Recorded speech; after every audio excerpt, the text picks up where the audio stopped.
Okay, in Greece, Syriza won a huge victory over the weekend, and now in Spain, Syriza Podemos venceremos is Pablo Iglesias' chant. He's the head of the Podemos party, which is in Spain the equivalent of Syriza in Greece. They're calling this, a left-wing party, but if you look at their positions, they're really sort of just FDR-ish. But a quick history of this thing is really in order and worth revisiting. Back in 2001, as I recall, and I'd have to go back and find the exact date for you, but Greece wanted to get into the European Union. They wanted to join the Eurozone.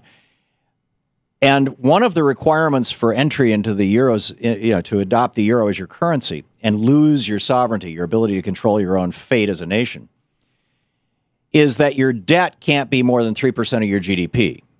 In other words, the United States would not qualify to be in the Eurozone.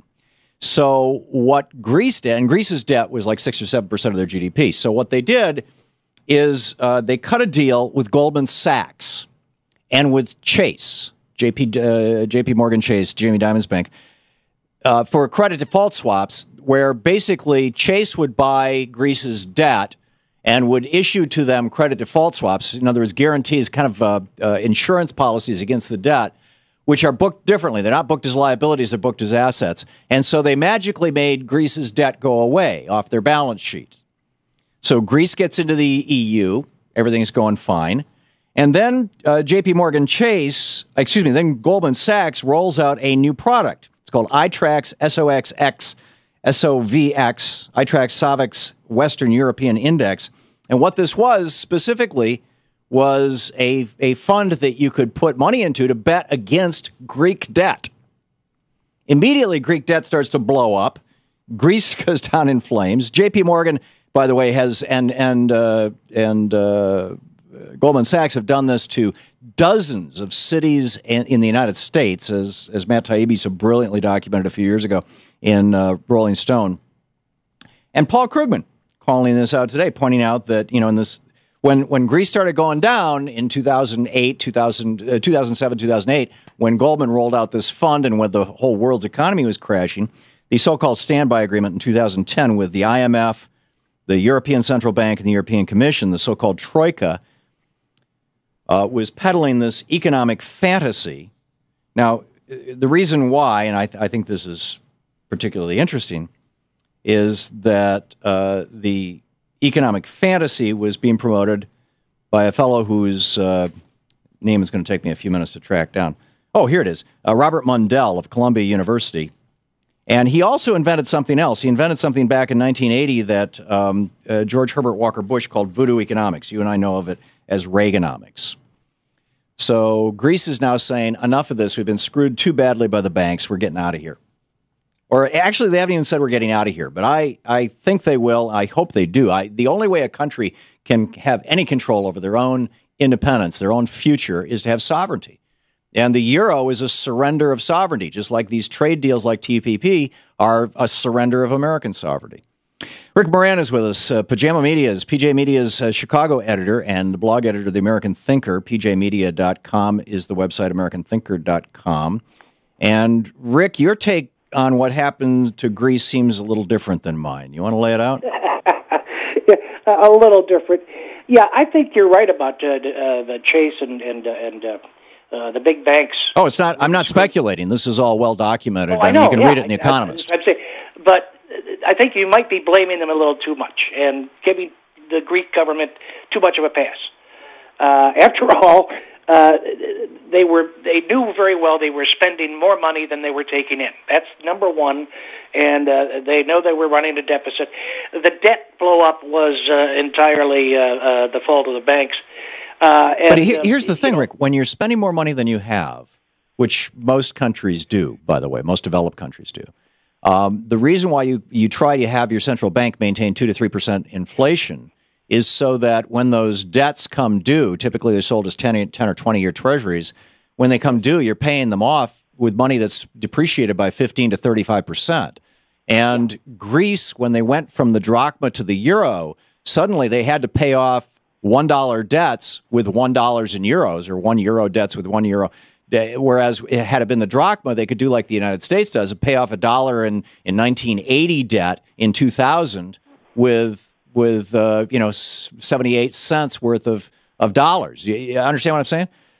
Oh, yeah. It's called rolling the debt over, and we do that all the time. Well, no, but what I'm talking about is they lost their ability to deflate their own currency, to increase inflation in Europe, in Greece rather, to pay off their debt, which is traditionally how governments do that.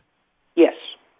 I would take issue with your idea that Greece is a developed country, however. There is a huge difference between the economy of Greece, for instance, and Germany and France and Great Britain. They're not a manufacturing power, you're right. Well, it's not just that. You have 20% of the population used to work for the government. 20%? Right. What is it in the U.S., like 3%? So that didn't just put a credit. But having a governmental in the United States, our government represents about 20% of GDP. All the government sectors, from federal all the way down to local. In Western Europe, the government sector runs from 35% on the low end to around 45 or 50% on the high end. In countries like Germany and France, and the countries that you're holding up as developed. So I don't think Greece was that far out of the realm. It's just that their principal product was tourism rather than cars like tangible. Yes. Well, regardless, I think your analysis is interesting, and it's certainly correct in many respects. Well, and this is the problem that they had with their tourism, is that if you're making money on tourism, then you can attract or push away, repel tourists simply by manipulating your currency. If Greece kept the drachma, they could have kept Greece as one of the cheapest places to vacation in Europe. Once they adopted the euro, they no longer could do that, and it cost just as much to vacation in Greece as it did in Germany. And so Germans stopped going to Greece to vacation and taking their money there. Yeah. Well, regardless, they're in a pickle today, because if they do have to go back to the drachma, that's going to cause an enormous dislocation. Yeah, I think it would be a great thing. And I see Spain going back to the peso. In the long term. Pardon? What about the short term? Oh, over the short term, it'll be a train wreck. Yeah.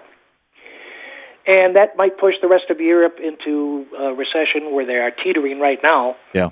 And bring on deflation and all these other evils. Yep, I agree with you. That nobody wants. Which is why I think you think Mr. Service is going to fail in his efforts to restructure the debt. I think he's going to succeed. There's going to be debt forgiveness, but I don't think they're going to call it debt forgiveness. Right. As you know how politicians are. Yeah. Well, he's playing a game of chicken with Germany, basically. I mean, Germany really runs the EU. I think the European Union the euro is Germany won World War II finally. Probably they control Europe. Germany supplies most of the Reichsmarks. I don't know. Yeah. Anyway, yeah. So you have the prospect of a choice that the EU is going to have, not Mr. Serpis, but the EU. Do we want Greece to exit, or do we want to restructure the debt? And I think they're experts at kicking the can down the road, as you well know. Yeah. That's all they've been doing. Well, that's going to be the game. Crisis started. Yeah, that's going to be the game of chicken, and Tsipras has the ability to now that he's got a working government, he's got a coalition, he's got the ability to say, we're going to bail out of the euro, and then Spain and Portugal and Ireland, and all the marginal countries will immediately follow, because they're all getting it that they've been screwed. And anyhow, Rick Moran, PJ Media's Chicago editor and blog editor of the American Thinker. Thank you, Rick, for dropping by. Easy, Tom. Take it easy. Good talking with you. We'll be back.